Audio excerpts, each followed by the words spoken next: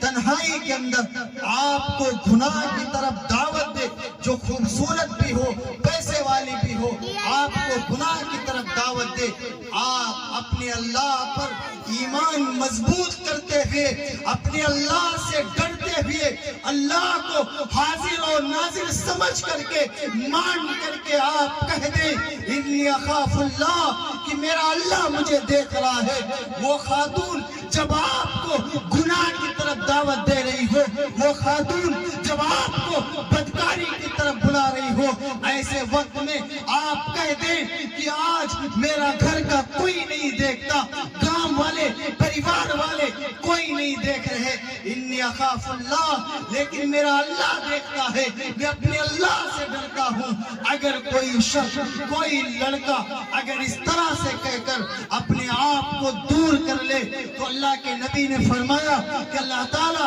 اس جوان کی قربانی کو اللہ تعالیٰ یوں قبول فرماتے ہیں کہ قیامت کے دن جب لوگ سائے کے لیے پریشان ہوں گے، جب لوگ چھائی اور سایہ ڈھونڈ رہے ہوں گے، تو اللہ تعالیٰ قیامت کے دن اس جوان کو بلائے گا اور اپنے عرش کے سائے میں اس کو کھڑا کرے گا۔ کتنا بڑا انعام ہے، کہ جوان کو اس دن اللہ تعالیٰ بلائیں گے، جاؤ فلاں جوان کو بلا کر لاؤ کہ جب گناہ کا موقع تھا، جہاں پر شیطان اس کے ساتھ میں تھا، کوئی نہیں دیکھ رہا تھا، اس کے گھر والے نہیں تھے، پریوار والے نہیں تھے، محلے والے نہیں تھے، کوئی نہیں تھا، ایسے وقت میں میرے بندے نے میرے ڈر کی وجہ سے مجھے رب مان کر میرے بندے نے کہہ دیا تھا میرا اللہ مجھے دیکھتا ہے، آج میں رب ہو کر اس کی قربانی کو اس طرح قبول فرماتا ہوں کہ آج جب کوئی سایہ نہیں ہے، میں اپنے اس بندے کو اپنے عرش کے سائے میں کھڑا کرتا ہوں، سارا مجمع دیکھے گا، سارے مجمع کے سامنے اس شخص کو یہ انعام دیا جائے گا کہ اس جوان کو جسے خوبصورت مال والی عورت گناہ کی طرف دعوت دے اور وہ شخص کہہ دے انی اخاف اللہ، کہ میں اللہ سے ڈرتا ہوں، میں نہیں گناہ کروں گا، میں گناہ کی طرف نہیں جاؤں گا۔ اگر کوئی بندہ کہہ دے تو اللہ کی طرف سے انعام کا کتنا بڑا اعلان، کتنا بڑا اعلان۔ ارے قیامت کے دن تو حدیث میں آتا ہے کہ کوئی گھٹنوں تک پسینے میں شرابور ہوگا، کوئی کمر تک شرابور ہوگا، کوئی چھاتی تک شرابور ہوگا، کوئی پیشانی تک، حالانکہ ہر بندہ جس اعتبار سے گناہ ہوں گے، ہر بندہ پسینے کے اندر ڈوبا ہوگا، سورج یہ سر کے قریب ہوگا، مارے تپش کے انسان کا سر پھٹ رہا ہوگا، دور دور تک کہیں چھائی نہیں ہوگی، کہیں سایہ نہیں ہوگا سوائے اللہ کے عرش کے سائے کے علاوہ، پورے آخرت کے اندر کہیں کوئی سایہ نہیں ہوگا۔ اور قیامت کے دن اللہ تعالیٰ ان لوگوں کو جو اس طرح کی قربانیاں پیش کیا کرتے ہیں، اللہ تعالیٰ قیامت کے دن اپنے عرش کے سائے میں ان کو کھڑا کریں گے۔ یہ چوتھا شخص تھا۔ اور پانچواں شخص وَرَجُلٌ تَصَدَّقَ فَأَخْفَاهَا حَتَّى لَا تَعْلَمَ شِمَالُهُ مَا تُنْفِقُ يَمِينُهُ۔ اور پانچواں وہ شخص جو اللہ کے راستے میں صدقہ کرے، فَأَخْفَاهَا، اور اس کو چھپائے، یعنی صدقہ کرے اور اس کو چھپائے، حَتَّى لَا تَعْلَمَ شِمَالُهُ مَا تُنْفِقُ يَمِينُهُ، اس طرح سے چھپائے کہ دائیں بائیں ہاتھ کو پتہ بھی نہ چلے کہ دائیں ہاتھ نے کیا خرچ کیا، بائیں ہاتھ کو پتہ بھی نہ چلے کہ دائیں ہاتھ نے کیا خرچ کیا۔ اس طرح سے اگر کوئی بندہ چھپا کر اگر صدقہ کرتا ہے تو اللہ تعالیٰ کو اس کو اللہ رب العزت کو یہ صدقہ اتنا پسند آتا ہے کہ اللہ تعالیٰ اس شخص کو قیامت کے دن اپنے عرش کا سایہ نصیب فرمائے۔ آج اگر اللہ کے راستے میں اگر کچھ خرچ بھی کرتے ہیں، ایک تو کرتے نہیں، پھر اگر کرتے ہیں تو ہم دسیوں لوگوں سے بتا کر کے خرچ کرتے ہیں۔ ہم نے اگر مسجد کے اندر 200 روپے اگر اللہ کے نام پر خرچ کر دیے، ہم لوگوں سے بتاتے پھرتے ہیں کہ میں نے 200 روپے دیے، میں نے مسجد کے اندر 200 روپے خرچ کیے۔ جلسے کے اندر اگر ہم نے پیسے لگائے تو کتنے لوگوں سے بتاتے ہم نے جلسے کے اندر پیسے لگائے۔ اور انتہا یہ ہے اگر ہم کسی غریب کی مدد کرتے ہیں، ہم اس سے کہتے ہیں، بعض دفعہ جب ضرورت پڑتی ہے ہم کہہ بھی دیتے ہیں کہ فلاں وقت جب تیرے پاس ضرورت تھی تو تم میرے پاس ہی چل کر آیا تھا، تیرے پاس اور کوئی چارہ اس وقت نہیں ملا تھا۔ یہ کہنا، یہ احسان جتلانا، یاد رکھو اگر آپ نے اللہ کے راستے میں خرچ کرنے کے بعد اگر اس کو کسی سے کہہ دیا، اگر اس کو کہہ ڈالا تو اس کا ثواب پھر دنیا کے اندر ہی ختم ہو جاتا ہے، آخرت کے اندر اس کا ثواب آپ کو نہیں ملے گا۔ کیوں نہیں ملے گا؟ کیونکہ صدقہ آپ نے دیا تو صحیح، آپ نے مال خرچ کیا، لیکن آپ نے لوگوں سے احسان جتلایا، آپ نے لوگوں سے کہا، اس لیے آپ کا ثواب دنیا کے اندر ختم ہو گیا۔ میرا عزیزو، اللہ کے راستے میں جب بھی خرچ کیا کرو، صرف اللہ کی محبت میں کوشش یہ کیا کرو کہ ہمارا اللہ جانے کہ میں نے کیا خرچ کیا ہے، اور میں جانوں میرے اور اللہ کے علاوہ تیسرا کوئی شخص جان نہ پائے، کسی کو پتہ نہ چلے۔ کبھی کسی کے گلے ملا کرو، کوئی غریب ہو، 100 روپیہ آپ دینے والے ہیں، اللہ نے آپ کو دینے والا بنایا، اللہ کا شکر ادا کرو، اللہ کا شکر بے انتہا ادا کرو۔ اے اللہ تیرا شکر ہے کہ آج میں 10 روپے کسی کو دینے والا تو ہوں، کہیں ایسا تو نہیں کہ اللہ میں اتنا پریشان تو نہیں ہوں، اے اللہ تیرا احسان ہے کہ میں 10 روپے دینے والا ہوں۔ کبھی کوئی یتیم بچہ میرا کرے، اس کے جیب میں 20 روپے خاموشی کے ساتھ اللہ کے لیے، اللہ کی محبت میں رکھ دیا کرو، اور پھر اس کو بھول جایا کرو، اور اپنے ذہن کے اندر یہ خیال کیا کرو، دل کے اندر یہ سوچا کرو کہ اے اللہ میں نے صرف تیری خوشی کے لیے کیا ہے، اے اللہ میں نے تیری رضا کے لیے کیا ہے، اے اللہ میں کسی سے نہیں بتاؤں گا اور آپ کسی سے نہ بتائیں۔ یقین مانیں اللہ تعالیٰ آپ کے اس صدقے کو اس طرح سے قبول فرمائیں گے کہ ممکن ہے، اور اللہ کی ذات سے امید ہے کہ قیامت کے دن جب لوگ اللہ کے عرش کے علاوہ جب لوگ سایہ تلاش کر رہے ہوں گے، لوگ بھاگ رہے ہوں گے، تو آپ کے اس خاموشی کے خرچ کرنے کی بدولت اللہ تعالیٰ آپ کو اپنے عرش کا سایہ نصیب کر دیں گے، اپنے عرش کے سائے میں اللہ تعالیٰ کھڑے کر دیں گے۔ کتنا بڑا انعام ہے۔ اس لیے میرے عزیزو، جب بھی خرچ کیا کرو اللہ کے نام پر نکالا کرو تو خفیہ طور پر صدقہ کیا کرو، چھپا کر کے صدقہ کیا کرو کہ اللہ اور آپ کے درمیان اور کوئی نہ جان پائے، کسی کو کچھ پتہ نہ چلے۔ یہ صدقہ اللہ تعالیٰ کو بہت زیادہ پسند ہوتا ہے۔ پھر چھٹا وہ شخص، رجلان تحابا فی اللہ اجتمع علیہ وتفرق علیہ۔ 5 لوگوں کو میں نے بتایا جن کو اللہ تعالیٰ قیامت کے دن عرش کا سایہ نصیب فرمائیں گے۔ اور چھٹا وہ شخص، رجلان تحابا فی اللہ اجتمع علیہ وتفرق علیہ۔ چھٹے وہ لوگ کہ جو اللہ کے لیے آپس میں محبت کرتے ہیں، اللہ کے لیے آپس میں محبت کرتے ہو، اجتمع علیہ، اللہ کی محبت ہی میں جمع ہوتے ہو، وتفرق علیہ، اور اللہ ہی کی محبت میں الگ ہوتے ہیں۔ میرے عزیزو، اس طرح کے لوگ پانا آج آپ کے لیے بہت مشکل ہے۔ ہمارے معاشرے کے اندر اگر تلاش کیا جائے کہ کوئی ہم سے صرف اللہ کے لیے محبت کرتا ہو تو آپ کو بہت کم لوگ ملیں گے۔ ایک دوست اگر دوسرے دوست سے محبت کرتا ہے تو کوئی نہ کوئی فائدہ مقصود ہوتا ہے۔ اگر کوئی آپ کے بغل بیٹھ رہا ہے، آپ سے مسکرا کر بول رہا ہے، تو تقریباً یہ طے بات ہوتی ہے کہ اس کو آپ سے کوئی نہ کوئی فائدہ حاصل ہے۔ لیکن وہ لوگ جو اللہ کی محبت میں جمع ہوتے ہیں، اللہ کی محبت میں سفر کیا کرتے ہیں، ان کے لیے بڑے انعام کا اعلان کیا گیا۔ کبھی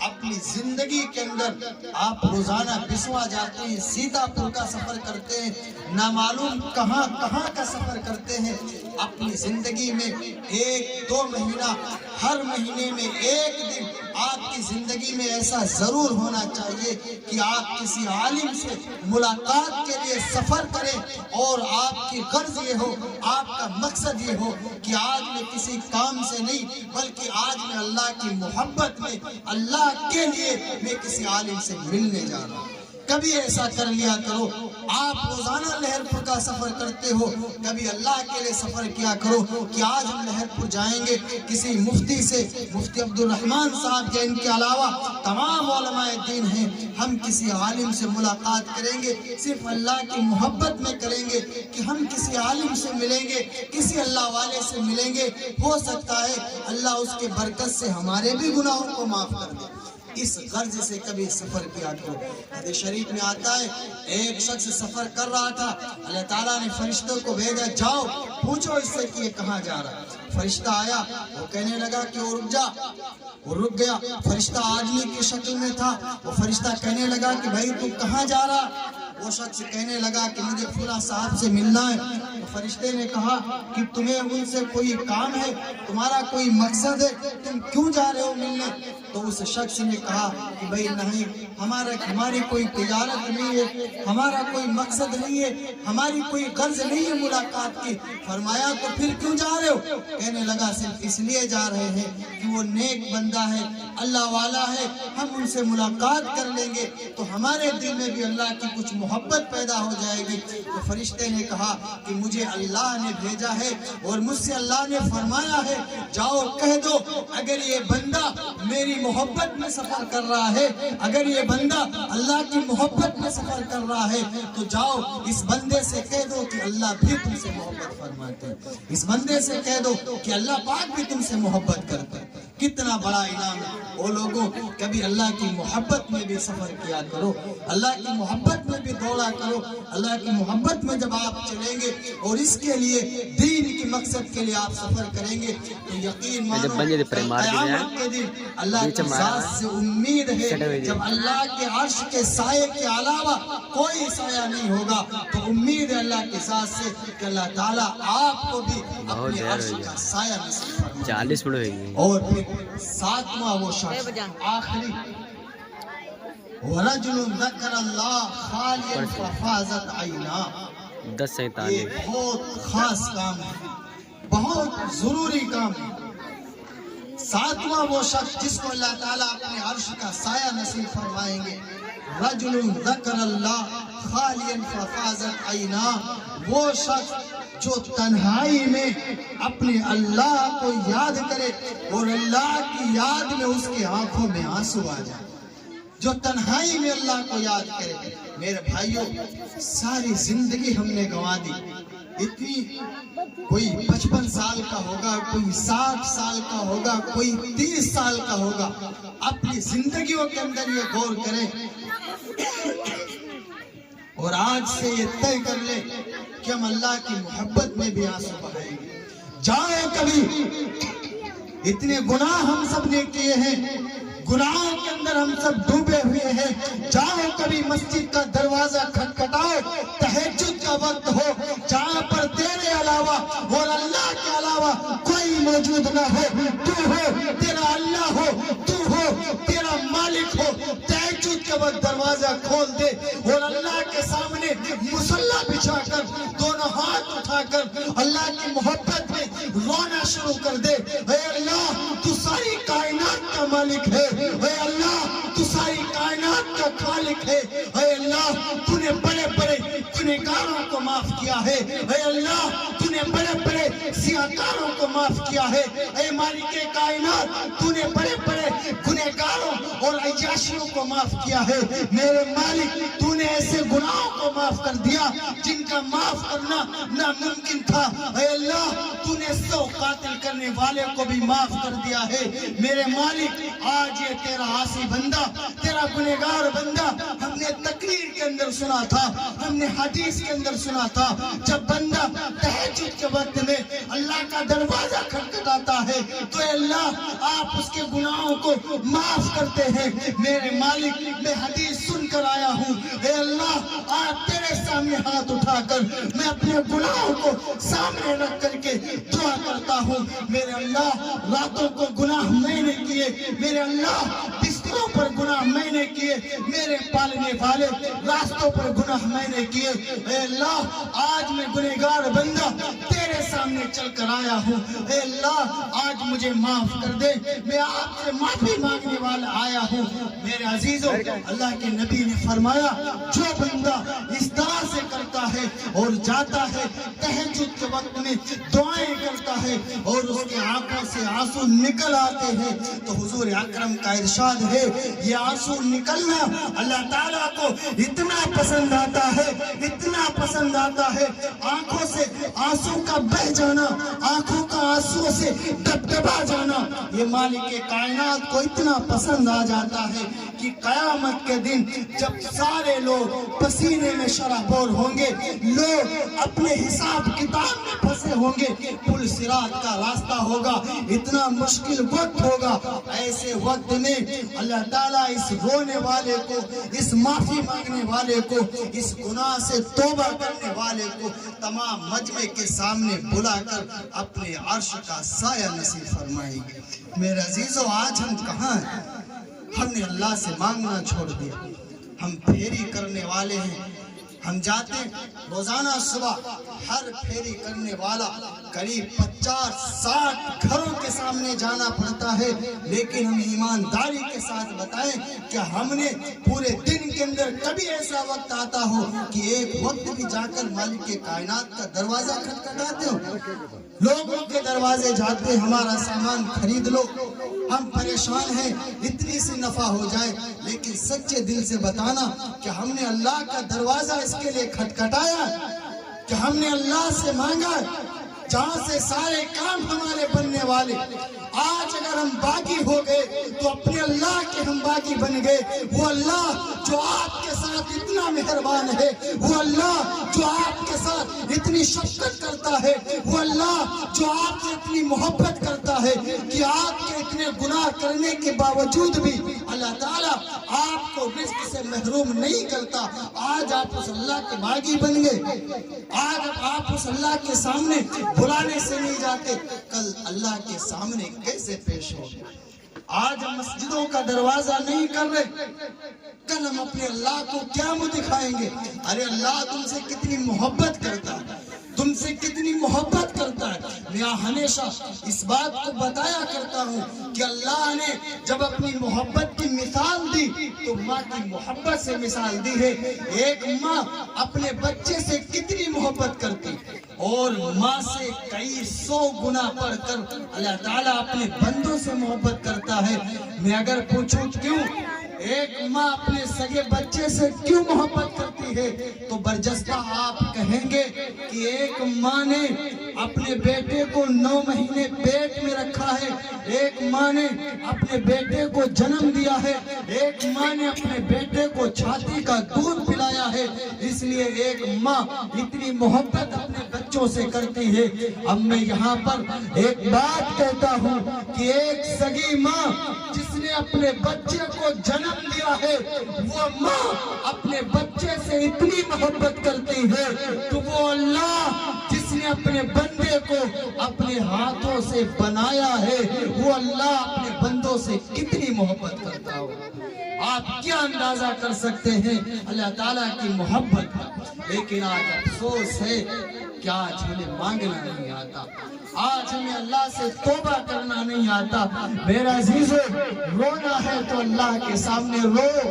مانگنا ہے تو اللہ کے سامنے مانگو، سر جھکانا ہے تو اللہ کے سامنے مانگو۔ تمہارا اللہ، تمہارا گاڈ ایک ہے، تمہارا رب ایک ہے، تمہارا پالنے والا صرف اللہ کی ذات ہے۔ اللہ کے علاوہ ساری کائنات کے اندر آپ کہیں بھی چلے جائیے، یہاں سے لے کر آپ اجمیر کا سفر کیجئے، وہاں سے لے کر آپ گلیئر تک کا سفر کیجئے، دنیا کے کونے کونے میں آپ چلے جائیے، لیکن لکھ لو اور طے ہے یہ بات کہ ساری کام اور ساری کائنات کا مالک اور سارے آپ کے کاموں کے بنانے والا صرف ایک ہی ذات ہے، اور وہ اللہ تعالیٰ کی ذات ہے، اور اس کے علاوہ ساری کائنات کے اندر کوئی معبود ہو ہی نہیں سکتا۔ تمہارا رب ایک ہے، اس اللہ کے سامنے مانگنے والے بنو۔ آج اگر اپنے اللہ کے سامنے مانگنے والے نہیں بنے، اللہ کے سامنے اگر رونے والے نہیں بنے، اسی گناہ کے حالت میں اگر ہمارا انتقال ہو گیا، اگر اسی گناہ کی حالت میں ہم دنیا سے چلے گئے، تو یاد رکھنا قیامت کے دن تمہارا سفارشی پھر کوئی نہ ہو۔ قیامت کے دن محروم کر دیے جاؤ گے عرش کے سائے سے، قیامت کے دن دور کر دیے جاؤ گے اللہ کی جنت سے، اس لیے کہ دنیا کے اندر اللہ نے تمام پیغمبر بھیجے تھے، اللہ نے دنیا کے اندر تمام رسول بھیجے، تقریباً 1.25 لاکھ انبیاء کرام کو اللہ نے اسی لیے بھیجا تھا کہ ساری انسانیت ایک اللہ کی عبادت کرنے والی بنے۔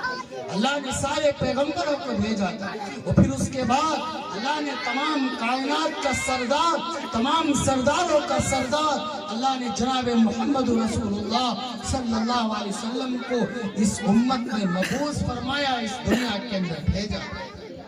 یہ باتیں آپ لکھ لیں اور طے کر لیں میرے عزیزو، اگر دنیا کے اندر ہم اللہ تعالیٰ سے مانگنے والے بنے اور اللہ کے سامنے اگر ہاتھ پھیلانے والے بنے، تو ہماری کامیابی اور کامرانی اسی کے اندر۔ قرآن پڑھا کریں، افسوس اس بات پر ہے کہ اللہ نے جو قرآن ہمیں دیا تھا آج ہمارا اس سے رشتہ ٹوٹ چکا، آج ہمارا رشتہ اس سے کمزور پڑ گیا۔ ایک مسلمان آج نماز سے دور ہو گیا، اسے بے وقوف بنایا گیا، اسے شتر بنایا گیا، اسے بے غیرت بنایا گیا۔ کیوں بنایا گیا؟ کیونکہ ایک ایمان والے کا، ایک مسلمان کا رشتہ صحابہ سے ٹوٹ چکا، ایک ایمان والے کا رشتہ سنت رسول سے ٹوٹ چکا، ایک مسلمان کا رشتہ قرآن سے ٹوٹ چکا، مسلمان کا رشتہ اللہ کے دین سے ٹوٹ چکا۔ یہ رشتے جب آپ نے اللہ کے مذہب سے، اللہ کے دین سے آپ نے توڑ لیے تو اللہ نے بھی آپ کو بغیر ڈول کے چھوڑ دیا کہ جاؤ، چلے جاؤ، تمہیں جو کرنا ہے تم کرو جا کر، جہاں جانا ہے، جیسے رہنا ہے تم رہو جا کر۔ اللہ نے اپنی مدد کو روک لیا۔ اور یاد رکھو کہ آج بھی اگر تمہارے اندر ہوش نہیں آیا، اگر آج بھی تم اللہ کی مسجد کی طرف نہیں آئے، اگر آج بھی تم اللہ کی عبادت کی طرف نہیں بڑھ کر آئے، تو وہ دن دور نہیں ہے کہ اللہ کے سامنے تم سب کی حاضری ہوگی اور تمام انسانیت میدان محشر میں اللہ کے سامنے موجود ہوں گے، اور وہ دن دور نہیں ہے کہ آپ کو اپنے اللہ کے سامنے تمام چیزوں کا حساب دینا پڑے گا، اللہ کے سامنے کھڑے ہونا پڑے گا۔ یہ طے بات ہے، یہ لکھ لو، یہ لکھی بات ہے، یہ اللہ کا فرمان ہے کہ قیامت کے دن آپ کو اللہ کے سامنے جواب دینا پڑے گا۔ اسی لیے میرے عزیزوں اور دوستوں، آج کے اس پروگرام سے ہم یہ پیغام لے کر جائیں کہ جن 7 لوگوں کا تذکرہ کیا گیا ہے، ہم ان 7 میں سے کوئی نہ کوئی صفت اپنے اندر ہم ضرور پیدا کریں گے اور نماز کا اہتمام ضرور کیا کریں گے۔ بولے انشاءاللہ۔ اللہ تعالیٰ ہم سب کو عمل کی توفیق عطا فرمائے۔ وآخر دعوانا الحمدللہ رب العالمین۔ اللهم صل على محمد وعلى آل محمد۔